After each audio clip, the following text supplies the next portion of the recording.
நண்பர்கள் அனைவருக்கும் வணக்கம். வாங்க கனவு தேசத்தில் பயணிக்கலாம்.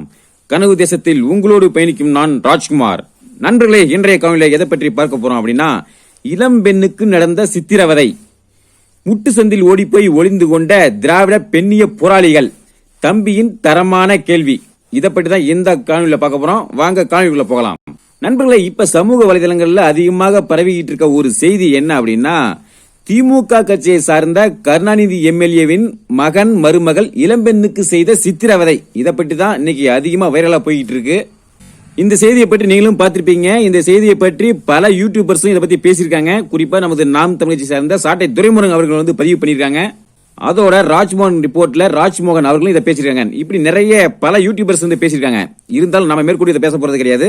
நாம பேச போறது எதை பற்றி அப்படின்னா, இங்கு நடந்திருக்கிற இந்த சித்திரவதை அப்படிங்கிறது ஒரு இளம் பெண்ணுக்கு, அதுவும் தாழ்த்தப்பட்ட சமூகத்தை சார்ந்த ஒரு இளம் பெண்ணுக்கு. அப்படிங்கறதுனால இந்த இளம் பெண்ணுக்கு இந்த திராவிட கழக போராளிகள், பெண் போராளிகள், ஆண் போராளிகள் எல்லாருமே குரல் கொடுத்திருப்பாங்க, பேசியிருப்பாங்க அப்படிங்கிற மாதிரி நம்ம எதிர்பார்ப்போட இருந்தோம். சரி, அப்படி யார் யாரெல்லாம் இந்த நிகழ்வுக்கு, இந்த சித்திரவதைக்கு குரல் கொடுத்திருக்காங்க அப்படின்னு போய் பார்த்தா, ஆண் போராளிகள் யாருமே வாயை திறக்கல. குறிப்பா நம்ம இந்த யூடியூப் புருடா ஏதாவது வாயை திறந்திருப்பான் அப்படின்னு பார்த்தா அவனும் இது வாயை திறக்கல. அடுத்து இந்த அதர்ம மானகட்ட மனோஜ், அவன் இதை பத்தி ஏதாவது பேசியிருப்பான்னு பார்த்தா அவனும் வாயை திறக்கல. அடுத்து நம்ம பரோட்டா வீச்சு செந்தில்வேல், அவரு ஏதாவது பேசியிருப்பான்னு பார்த்தா அவரும் பேசல. மொத்தத்துல இந்த திராவிட வாய்ஸோடால் வீரர்கள், போராளிகள் யாருமே இதை பத்தி வாயை திறக்கல.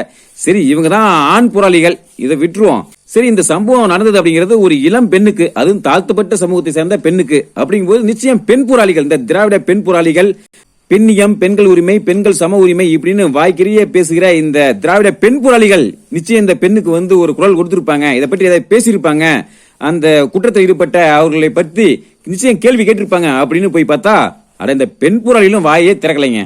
அதுவும் குறிப்பா இந்த திராவிட பெண் போராளிகள்ல மூத்தவரா இருக்கக்கூடிய சுந்தரவல்லி, அவங்க ஏதாவது வாயை திறந்திருப்பாங்களா அப்படின்னு பார்த்தா எதுவும் வாயை திறக்கல. அவங்க யூடியூப் சேனல்ல போய் பார்த்தா இதை பத்தி எந்த கவலையும் போட காணோம், எந்த ஒரு அறிக்கையும் எந்த ஒரு குரலும் கொடுக்க காணோம்.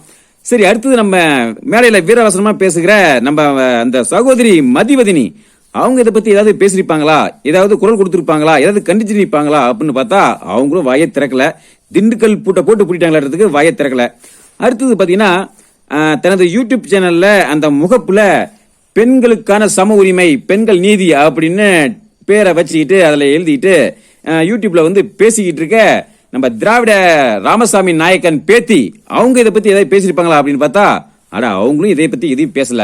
அந்த சம்பவம் நடந்த அந்த நேரத்துல கூட இதை பத்தி எதுவும் பேசாம வாயை திறக்காம, யாரு சீமானா, சீமான் சீமான் சீமான் அப்படின்னு சீமான் பைத்தியமா தெரிஞ்சுக்கிட்டு இருக்கு அந்த திராவிட ராமசாமி பேத்தி.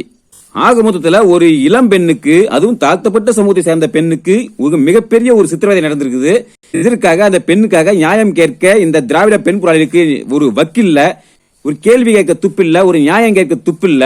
சரிங்க நண்பர்களே, சரிங்க, ஏன் இந்த திராவிட பெண் போராளிகள் வாயை எதுவுமே திறக்கல, ஏன் குரல் கொடுக்கல, ஏன் நியாயம் கேட்கல அப்படின்னு கொஞ்சம் யோசிச்சு பார்த்தா, இந்த குற்ற சம்பவத்தில் ஈடுபட்டது திமுக கட்சியை சார்ந்த கருணாநிதி எம்எல்ஏ அவர்களுடைய மகன் மருமகள்.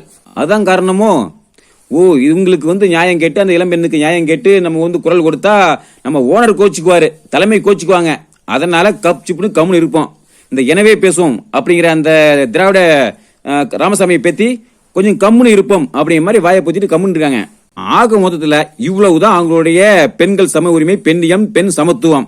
இதே இந்த இளம்பெண்ணுக்கு நடந்த இந்த சித்திரவதையை வேற ஒரு கட்சி சார்ந்தவர்களோ, அதிமுகவோ இல்ல வேற எந்த மாற்று கட்சி சார்ந்தவர்களோ செய்திருந்தா நிச்சயம் முதல் ஆளா குரல் கொடுத்திருப்பாங்க இந்த திராவிட பெண் போராளிகள். ஆனா சம்பந்தப்பட்டவர் திமுக கட்சி சார்ந்தவர் அப்படிங்கிறதுனால நவ துவாரங்களை பொத்தி கொண்டு அமைதி காக்கிறார்கள் இந்த திராவிட பெண் போராளிகள். இதெல்லாம் பார்க்கும்போது நமக்கு என்ன சொல்ல தோணுதுன்னா, வாழ்க உங்கள் பெண்ணியம், வாழ்க உங்கள் பெண்கள் சமத்துவம், வாழ்க உங்கள் பெண்ணுரிமை. சரிங்க நண்பர்களே, இந்த திராவிட பெண் போராளிகளுடைய முகத்திரையை கிளிக்கதா இந்த காணொலி பதிவு. மீண்டும் அடுத்த ஒரு காணொலி சந்திப்போம். அதற்கு முன்னர் நமது கனவு தேசம் வழியுடைய சப்ஸ்கிரைப் செய்து தொடர்ந்து ஆதரவு கொடுங்க. நன்றி, வணக்கம்.